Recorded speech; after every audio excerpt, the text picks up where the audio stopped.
네, 감사합니다. 오늘은 내일은 내 것이 아니다. 내일은 내 것이 아닙니다라는 제목으로 하나님 말씀 함께 나누도록 하겠습니다. 야고보서는 우리에게 행함이 없는 믿음은 죽은 것이다. 행함이 없는 믿음은 죽은 것이다. 라는 것을 계속해서 강조해주고 있는 것이 오늘 야고보서의 성경입니다. 이런 당시 믿음이 믿음으로 어이롭다 함을 받는다. 믿음으로 어이롭다 함을 받는다라고 하는 이 신득이의 교리가 잘못된 인식으로 이겨졌는지 세속된 신앙과 그 행함이 없는 믿음 생활을 나왔기 때문에 그것을 바로잡기 위함이었다라고 하는 것이죠. 특히 야고보서 3장 13절에서부터 5장 6절까지는 세속적인 가치관들을 멀리하고 행함이 있는 그러한 믿음으로 또 믿음의 삶을 살 것을 권면을 해주고 있습니다.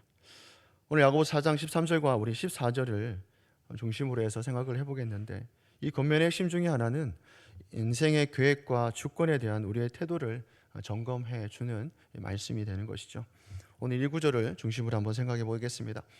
오늘 본문은 자기의 계획에 도취된 인간에 대한 그런 경고의 말씀이다라고 할 수 있습니다. 13절이 이렇게 시작을 하고 있습니다. 우리 13절을 함께 읽도록 하겠습니다. 시작하시겠습니다. 들으라, 너희 중에 말하기를 오늘이나 내일이나 우리가 어떤 도시에 가서 거기서 1년을 머물며 장사하여 이익을 보리라 하는 자들아. 아멘. 여기까지 보겠습니다. 야고보는 이들에게 들으라라고 강력하게 명령을 사용하고 있습니다. 이는 청중의 관심을 즉각적으로 환기시켜주는 장치가 되죠. 들으라. 자, 그러면 이 말씀에 귀를 기울이고 너희는 지금 말씀에 새겨서 가슴에 새겨서 실천해야 된다라고 하는 그런 의미가 좀 담겨 있습니다. 이 경고의 대상이 당시 사업을 통해서 이익을 얻으려고 하는, 그런 이익을 얻기 위해서 계획하는 그런 사람들이 대상입니다. 이들이 이제 세운 계획은 겉으로 보기에는 매우 철저하고 구체적으로 보이게 되죠. 자, 오늘이나 내일이라고 할 때는 시간에 대한 계획이고, 어떤 도시에 가서라고 할 때는 장소적인 계획이 있고, 1년을 머물며라고 하는 또 기간이라고 하는 계획이 있죠. 장사한다라고 할 때는 방법적인 부분들이 있을 것이고, 이익을 본다라고 하는 결과에 대한 예측도 가능하게 됩니다. 그러니까 그 사업하는 사람들이 얼마나 철저하게 자기에게 계획성 있게 살아가는지에 대해서 잘 말씀해 주고 있죠. 분명 계획하는 것은 나쁜 것은 아닙니다. 사업함에 있어서 당연히 미리 계획하고 준비함에 있어서 그래야 이제 이익을 남기게 되겠죠. 그러니까 철저하게 계획하고 준비해서 이익을 남긴다는 것 자체가 나쁜 것은 아닌 것 같습니다. 지극히 정상적인 일들인 거죠. 이런 일들이 있어야 당연히 우리가 사업을 준비하는 데 있어서 문제가 없지 않겠습니까? 그런데 여기서 야고보가 지적하고 있는 것이 무엇일까 하는 거겠죠. 우리 14절을 보게 되면 이렇게 말합니다. 내일 일을 너희가 알지 못하는도다. 너희 생명이 무엇이냐? 너희는 잠깐 보이다가 없어지는 안개다라고 말씀을 합니다. 여기서 알지 못한다라는 말은 확신할 수 없다, 이런 말이겠죠. 확신할 수 없다, 자신의 통제 아래 두지 못한다라고 하는 뜻입니다. 그러니까 너희가 아무리 똑똑하고 계획적이어도 너희는 미래를 통제할 수 있는 그런 능력이 너희에게는 없다라는 말입니다. 그런 통제할 수 있는 그런 권세가 너희에게는 없다. 그러니까 야고보는 이어서 인생을 이렇게 얘기하죠. 너희 생명이 무엇이냐? 너희는 잠깐 보이다가 없어지는 안개와 같다, 이렇게 표현을 합니다. 우리 인생이 새벽에 잠시 피어올랐다가 사라지는 수증기와 같은 그런 존재다라고 하는 것이죠. 잠깐 또 빛나다가 사라지는 찰나와 같다라고 할 수도 있습니다. 순간 빛처럼 착 비쳤다가 사라져 버리는, 그것을 두고 보통 우리 인생을 두고 말하지 않겠습니까? 그와 같다는 것이죠. 우리의 인생이다라고 합니다. 우리는 당장 내일 무슨 일이 있을지라도 그 어떤 일이 일어난지 알지 못하는 그런 연약한 존재가 우리다. 한 치 앞도 내다볼 수 없는 그런 제한적이고 또 의존적일 수밖에 없는 존재가 나라고 하는 것들에 대해서 잘 말씀해 주고 있습니다. 저 또한 이 하루하루를 살아가지만 예상치 못한 일들이 얼마나 많이 일어납니까? 분명히 내일 계획했던 일들이 있는데 그 계획했던 일대로 돌아가지 않는 그런 예상하지 못하는 일들이 수없이 우리 삶 가운데 있죠. 저도 그런 사실을 발견하게 됩니다. 우리는 살아가면서 어떤 일을 만나게 될지 예상할 수가 없습니다. 자, 우리의 인생은 제한적이고 내일을 알 수 없는 그런 인생이라는 사실을 우리가 지금 삶의 현장에서도 그대로 느껴지는 것이죠. 그렇다면 야고보는 궁극적으로 말하고 싶은 것이 무엇일까 하는 겁니다. 이 성경을 통해서 야고보가 하고 싶은 얘기가 뭘까 하는 거죠. 너희 생명이 무엇이냐? 너희는 잠깐 보이다가 없어지는 안개와 같다. 잠깐 빛나다가 사라지는 찰나와 같다. 그렇게 말하는 이유가 무엇일까? 그렇습니다. 우리 인생에 있어서 하나님이 없는 계획은 아무것도 아니다라고 하는 것이죠. 우리가 아무리 계획하고 우리가 아무리 철저하게 준비를 한다 하더라도 그 계획 가운데 하나님이 없이 진행된 모든 계획은 아무것도 아니다라고 말합니다.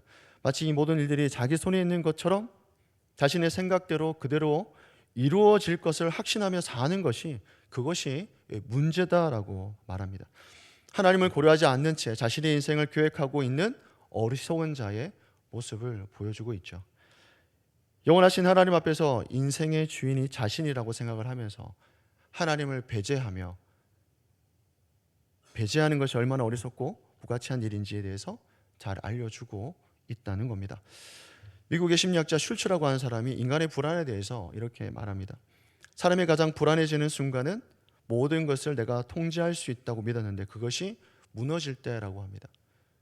그러니까 나름대로는 계획하고 준비하고 다 했는데 그것이 그렇게 하면 잘 될 거라고 생각했는데 그게 어느 순간 탁 무너질 때 다 무너지게 된다는 것이죠. 자기가 다 해봤는데 통제할 수 있다고 생각했는데 그것이 무너질 때 다 송두리째 무너지는 것이 인간의 불안이라고 합니다. 자, 우리가 계획을 세우고 시간을 관리하고 돈도 아꼈으면 인생이 내 뜻대로 돌아갈 것이다라고 착각할 때가 있습니다. 그런데 갑자기 일이 꼬이고 건강이 나빠지면 우리가 아무리 노력해도 통제할 수 없다라고 하는 것을 그때서야 깨닫게 된다고 하는 것이죠. 그때 우리 안에 불안이 밀려온다라고 합니다. 누가복음 12장에서 보면 예수님께서 이제 어리석은 부자에 대해서 잘 말씀해 주고 있죠. 그런 많은 곡식을 쌓아두고 더 이상 쌓아둘 곳이 없어서 자신의 곡식단을 헐고, 그러니까 그 곡간을 헐고 더 크게 짓자라고 해서 계획을 세우게 됩니다. 그리고 이제 평안히 쉬고 먹고 마시기를 기대했습니다. 그런데 문제는 그 인생에서 하나님의 자리가 없었다라는 거 하는 것이죠. 그래서 스스로 인생의 주인인 것처럼 착각하면서 장밋빛 인생을 계획했지만 모든 것이 주인 되시는 하나님은 그가 예상하지 못했던 때에 그 인생을 거두어 가십니다. 더 많은 곡식을 쌓아두고 즐기기를 원했지만 결국 죽음으로 그 모든 계획은 물거품이 되어서 다 사라져 버렸다라고 하는 것이 그 성경에 대한 이야기죠. 예수님께서 우리에게 말씀해 주시는 겁니다. 이 어리석은 부자의 모습이 바로 야고보가 말하고 있는 장사를 계획한 그러한 자들의 모습과 같다는 것입니다. 본당 노비를 보시면 혹시 올라오시면서 보셨는지 모르겠는데 감사나무 현수막 가운데 보면 시편의 말씀이 있습니다. 혹시 보신 적 있는지 모르겠습니다.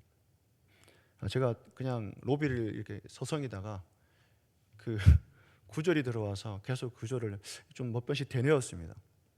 시편 136편 1절의 말씀인데 여호와께 감사하라 그는 선하시며 그 인자하심이 영원하심이로다. 여호와께 감사하라 그는 선하시며 그 인자하심이 영원하심이로다. 계속 이렇게 되뇌는 거죠. 여호와께 감사하라 그는 선하시며 그 인자하심이 영원하심이로다. 하나님의 선하심과 인자하심이 영원하다라고 이렇게 말씀을 합니다. 근데 우리의 인생은 잠깐이고 내일은 불확실하지만 그 하나님의 선하심은 결코 변함이 없다라고 하는 말씀이신 거죠. 때로는 이게 인생에 살다 보면 제가 그렇게 인생을 많이 산 건 아니지만 인생을 살다 가다 보면 여러 가지 고민되는 일들이 많고 또 어려움들이 우리 안에 닥칠 때가 있고 예상하지 못한 일들이 계획들이 우리 안에 얼마나 많이 일어나게 되겠습니까? 그때마다 마음이 이렇게 먹먹할 때가 있고 답답할 때가 있을 것 같습니다. 근데 그때 우리에게 들려지는 음성이 이럴 수도 있겠죠. 여호와께 감사하라 그는 선하시며 그 인자하심이 영원하심이로다. 그래서 오늘 우리는 감사할 수 있고 또 오늘 평안할 수 있는 것 같습니다. 그렇습니다. 야고보는 오늘 우리에게 이렇게 묻습니다. 너희 생명이 무엇이냐? 너희 생명이 무엇이냐? 내일은 우리 것이 아니다라고 말하고 있습니다. 우리 인생의 주권은 우리가 있는 것이 아니라 하나님께 있음을 잘 말씀해 주고 있는 것이죠. 내일은 알 수 없지만 오늘 우리와 함께 하시는 하나님께 감사할 수 있는 이유가 우리 인생은 내 것이 아니라 하나님의 것이기에 우리는 내일을 알 수 없지만 하나님 우리의 내일을 알고 계시기에 우리를 또한 선하게 또한 인도하시는 분이시기에 그렇게 오늘 우리는 겸손하게 살아갈 수 있지 않겠습니까? 그렇게 하나님 앞에서 감사하면서 또 오늘은 내일은 내 것이 아님을 알고 그렇게 하나님 앞에 살아가는 저와 성도님 되시기를 주 예수 그리스도로 축원합니다. 아멘. 기도하시겠습니다. 사랑이 많으신 하나님 감사합니다. 새벽을 깨우고 기도 자리로 인도하여 주심을 감사드립니다. 하나님, 내일은 내 것이 아님을 고백합니다. 오늘을 주신 하나님께 감사하며 주의 뜻 안에서 내 인생의 주인이 내가 아니라 하나님을 고백하며 선하신 하나님을 신뢰하며 오늘을 살아갈 수 있도록 인도하여 주옵소서. 혹여나 이해할 수 없는 상황과 어려움에 놓인 당신의 백성의 삶이 있다면 하나님의 선하신 뜻을 신뢰하며 살아갈 수 있도록 믿음을 더하여 주옵소서. 흔들리지 않게 하시고 끝까지 소망 가운데 믿음으로 살게 하여 주옵소서. 감사와 찬양을 올려드리며 예수 그리스도의 이름으로 기도드리옵나이다. 아멘.